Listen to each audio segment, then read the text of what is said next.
O'tgan safar bu videomizda ko'pchilik insonlar yozishgan ekan, qopqog'ini yopincha ko'tara olasizmi? Qopqog'ini yopiq ochiqligi bu yerda hech narsani o'zgartirmaydi.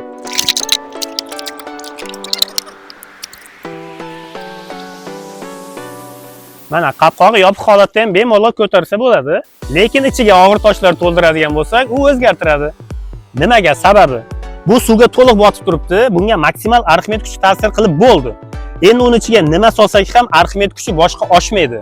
Qancha buni ichiga og'ir narsalar solaversak, u narsa endi qo'limizga nagruska beraveradi.